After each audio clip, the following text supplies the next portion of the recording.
Hello, my name is Keshwani. That's Keshwani, Keshwani. I have been solving math problems for GMAT out of this book here, the GMAT Review, the official guide. If you do not own this book already, purchase one immediately. You will find it at mba.com. The problem that I'm about to solve is the one that you will find on page number 178, problem solving, number 193. Let's take a look at it. Make sure that you have the book in front of you so you can read the problem with me. It says, in a certain class, the ratio of number of math majors to the number of students who are not math majors is 2 to 5. So I'm calling them the math majors and the rest.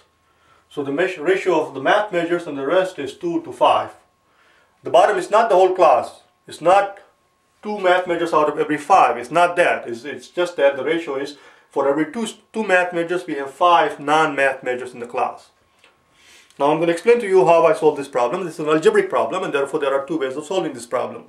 One is what I call the classical way, the orthodox way, the traditional way, the geeky way, the nerdy way, the proper way, the academic way, the way your math teacher would like you to solve it, the way that will make your math teacher proud if he or she were to see your work, and the other one is what I call the quick and dirty way. I'm going to show you the non-classical way, the unconventional way first, because this is the way I would solve this problem had I been taking the real exam right now. Let me first show you that, and then if you're hell-bent on looking at the correct way, the proper way, I'm going to show you the classical way as well. But there is no bloody point in doing the classical way in the exam. For one thing, it takes more time. Secondly, you're more prone to making mistakes. And thirdly, nobody looks at your work. So what's the bloody point on it? Just click on the right answer and move on. That's the idea. Just click on the right answer and move on. Don't waste your time doing unnecessary things for which nobody cares. Nobody gives you credit for it. So this is what I did. I said to myself, since the ratio in the class to math majors to non-math majors, math majors to the rest as I call them, is 2 to 5, that tells me that the class size, whatever it is got to be some multiple of 7. This class size cannot be 13. Why? You need 2 math majors for every 5 non-math majors. This class size could be 14. This class size could have 14 students, in which case you will have 4 math majors, 10 non-math majors. This class size can be 70. You can have 70 students, in which case you will have 20 math majors and 15 non-math majors. But this class size cannot be 75. It has to be some multiple of 7. Let's look at the answer choices. As you look at the answer choices, so I'm going to use that information, I'm going to use that inside, and I'm going to say to myself, because there are always, well, I shouldn't really say always, that's too strong a statement. There are almost always 1 or 2 just silly answers, idiotic answers. In this case, the answers A and B make no sense. The class size cannot be 10 or 12. It's got to be 14, 21 or 28 or something like that. Well, there you go, 21, 28 and 35, you see? So since 21 is 3 times 7 and then 4 times 7 then 5 times 7, it tells me the correct answer is got to be one of those things. So what I did next was, this is what I did. It says, it starts with 21. So I did 3 times. If you take 3 times the top and the bottom, this becomes 6, bottom becomes 15. So that will be the case of 21 students in the class, which is answer choice C.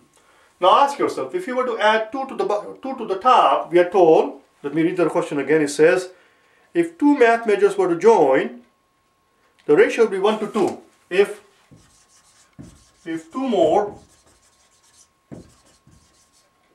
math majors, well, I'm going to write everything down, it takes too much.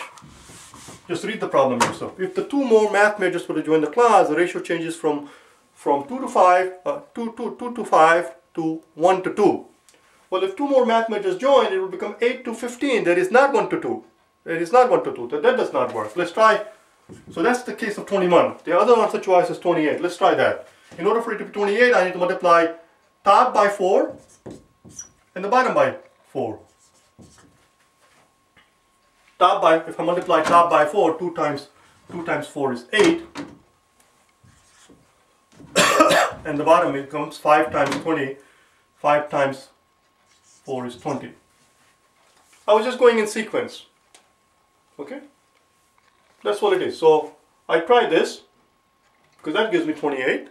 And how did I come up with 28 to begin with? From the answer choice. You see, after I crossed out A and B, I realized that the answer has to be 21, 28 or 35. 21 will be the case. You see, this is altogether there are 5 parts to it. Altogether there are 7 parts to it. 2 math major, 5 non-math major, there are 7 parts. In order for it to be 21, I have to multiply the top and the bottom by 3.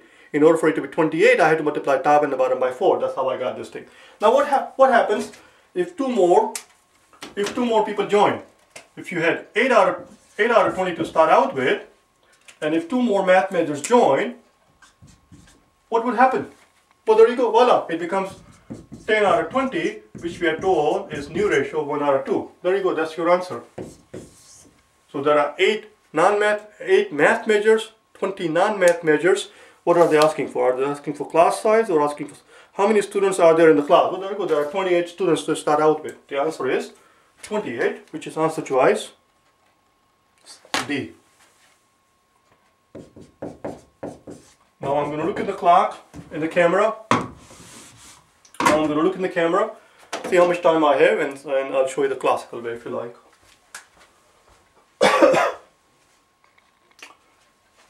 I am 6 minutes into the clip, which means I have 4 minutes to show you the classical way, because I have to keep my clips at 10 minutes. So let's take a look at it. So the initial ratio is 2 out of 5, and then 2 more people.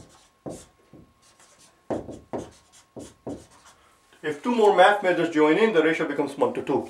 So let's work on this, see what happens. I'm going to cross multiply this equation here. So I end up with 5m equal to r. And here if I cross multiply, I get r times 1 is just r, and 2 times m plus 2, which is 2m plus 4. Now here I know 2r equals 5m, so I'm going to convert this into 2r. I'm going to multiply both sides of the equation by 2. So 2r equals 4m plus 8, so that I have 2r, so that I can substitute this 2m right here in here. So here it says 2r equals 5m, I'm going to put it in here. So 5m plus 4m plus 8. Subtract 4m from both sides. That tells me that m equals 8. M is the math major. You see right here? That's it. Now I have to figure out the rest of the people and I'm done. So m equals 8. I'm going to put it back in here. So 5 times 8 equals 2r. That's 40. 40 equals 2r. So r must be 20, which is what we found here. That's it. So the total number of students in the class is 20 plus 8, 28. So that's the classical way. If you have the inclination for that. Let me just give me a second.